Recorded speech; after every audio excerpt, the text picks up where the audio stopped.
السلام علیکم پیارے پیارے ننھے منھے بچوں، کیسے ہیں آپ سب؟ میں آپ سب کا ہوسٹ دانیال حسن آپ سب کو دانیال حسن پروڈکشن میں خوش آمدید کہتا ہوں۔ آج کی کہانی کا نام ہے آزادی سب کے لیے، جسے لکھا ہے سلمان مظہر چغتائی نے۔ تو بڑھتے ہیں کہانی کی طرف۔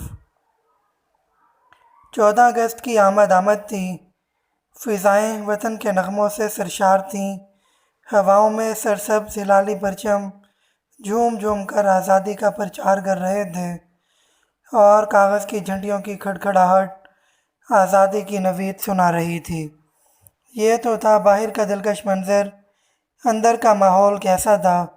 بڑا المناک، تاریک، خاموش اور بے چین۔ پنجرے میں سبز طوطوں کا جوڑا افسردہ بیٹھا تھا، زمانے کے فریب اور جھوٹ کو بند سلاخوں سے تک رہا تھا۔ ٹیں ٹیں کی آواز ابھری، اس ٹیں ٹیں میں باتوں کا سمندر تھا۔ سر تاج، ہمیں آزادی کب ملے گی؟ ہمارا یہ سبز رنگ پاکستان کے سبز ہلالی پرچم سے کتنا مشابہ ہے۔ وہ دیکھو کیسے پرچم ہواؤں میں جھوم رہے ہیں۔ کاش یہ قید و بند کی صعوبتوں سے اپنا سبز رنگ کھو بیٹھتا اور زردی مائل پڑ جاتا، تو شاید بے حس زمانے کو مجھ پر ترس آ جاتا۔ ٹیں ٹیں کی آواز ابھری، غالباً یہ جواب تھا، چپ کر پگلی، نکار خانے میں طوطی کی آواز کون سنتا ہے؟ اور ویسے بھی آزادی تو ان کو ملتی ہے جو قربانیاں دیتے ہیں۔ برصغیر کے مسلمانوں نے لاکھوں جانوں کے عوض آزادی کی یہ نعمت حاصل کی تھی۔ خون کی ندیاں بہہ گئیں، جیلیں بھر گئی تھیں۔ یہ آزادی تو ان کی خریدی ہوئی جاگیر ہے۔ یہ چراغاں، لہلہاتے پرچم، ہواؤں میں جھومتی کاغذ کی جھنڈیاں اور فضاؤں کو سرشار کردہ نغمے، یہ سب ان کا حق بنتا ہے۔ ٹیں ٹیں ٹیں ٹیں۔ سر تاج، انسانوں کو اللہ نے اشرف المخلوقات بنایا ہے۔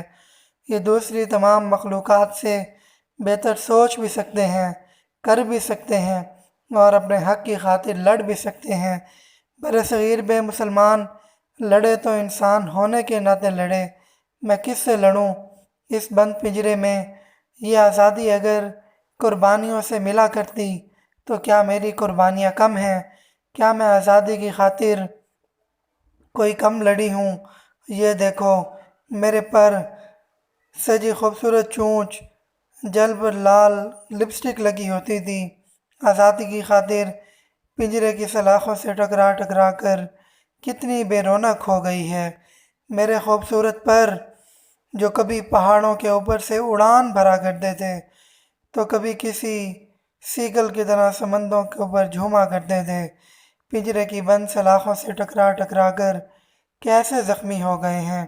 اس منحوس پنجرے نے میرے سارے ارمان مجھ سے چھین لیے ہیں۔ میرے خواب بس خواب ہی رہے، تعبیر نہ بن سکے۔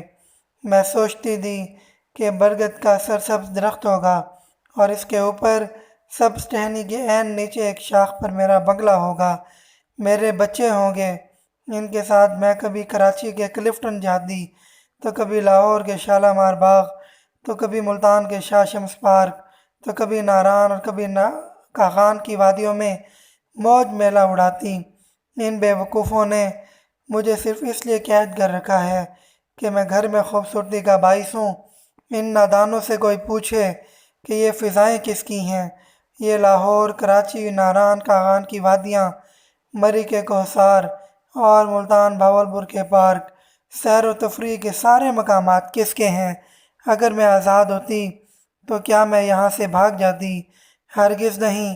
یہ جہاں جاتے میں ان کے سامنے استقبالاً اپنے پر بچھاتی، ان کو جنگی جہازوں کی طرح فضاؤں میں غوطے لگا کر دکھاتی، ان کو صرف 14 اگست پر نہیں، ہر لمحہ اور ہر لحظہ اپنے راگ و نغمے سناتی، ان کی فضاؤں کو سرشار رکھتی، ان کے امن و سلامتی کے لیے دعائیں مانگتی۔ آج میں بند پنجرے میں کتنی دکھی ہوں۔ نہ میں ان کو دعائیں دے سکتی ہوں، نہ میں راگ الاپ سکتی، نہ ان کے لیے ہواؤں میں اپنے نخرے بکھیر سکتی۔ ٹیں ٹیں ٹیں۔ بڑی دیر بعد دوسری دیر سے آواز ابھرتی ہے، بس کر رانی، تیری داستان تو برصغیر پاک و ہند کے مسلمانوں کی داستان سے بھی زیادہ دکھی ہے، لیکن تیری کون سنے گا؟ نکار خانے میں طوطی کی آواز کون سنتا ہے؟ لیکن آج اگر حضرت سلیمان علیہ السلام ہوتے تو تیرا دکھ بھی سنتے اور مداوع بھی کرتے، اور اب تو ویسے ہی تیرے پر جواب دے چکے ہیں، اور اگر تجھے رہائی مل بھی جائے تو کسی جانور بلی کتے کی نظر ہو جائے گی۔ ٹیں ٹیں ٹیں، مجھے پتہ ہے ایسا ہی ہوگا، تم ٹھیک کہتے ہو، آزادی کے لیے قربانیاں دینی پڑتی ہیں۔ میری قربانی آزادی کے سفر میں پہلا بارش کا قطرہ ثابت ہوگی۔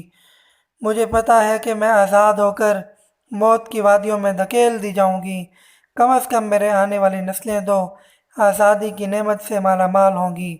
برصغیر کے مسلمانوں کا بھی یہی نظریہ تھا۔ آج 75 برس بعد میں ایک بار پھر نئی تاریخ رقم کرنے کا تہیہ کر چکی ہوں۔ دور کہیں ایک بزرگ بیٹھا تھا جو کافی دیر سے بند پچرے کو تک رہا تھا۔ ایسے لگتا تھا جیسے کسی بھری پنچایت میں قاضی بن کر بیٹھا ہو اور مظلوم کی دکھ بھری داستان سن رہا ہو، اور قاضی کی آنکھوں سے آنسوں کی پھلجھڑی رواں تھی۔ وہ طوطوں کی ٹیں ٹیں کو تو نہیں، اس میں چھپی افسردگی، بے چینی اور بے قراری کو سمجھ چکا تھا۔ شاید وہ خود بھی کبھی غلامی کی تاریکیوں سے گزر چکا تھا۔ آج نہ صرف وہ آزاد تھا بلکہ آزادی کے فلسفے سے بھی آشنا تھا۔ اس نے اپنی لاٹھی اٹھائی اور زمین پر ٹیکتے ہوئے بند پنجرے کی طرف بڑھ گیا، جیسے وہ قاضی ہونے کے ناطے اپنا فیصلہ سنانے جا رہا ہو۔ بند پنجرے کے دونوں دروازے واہ ہوئے۔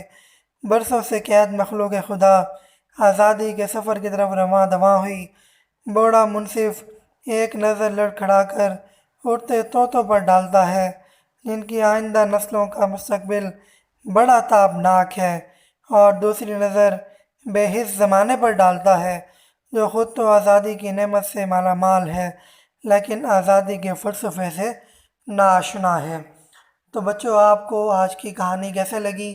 اگست کی نسبت سے ہم نے آپ کو آزادی کی نسبت سے کہانیاں بھیج رہے ہیں، ان کو ضرور سنیں، دوستوں تک شیئر کریں، اور اس کے ساتھ ساتھ ہمارے چینل کو سبسکرائب کریں، دوستوں تک پہنچائیں تاکہ ہمارا چینل ہر گھر تک پہنچے، ہر بچے تک پہنچے۔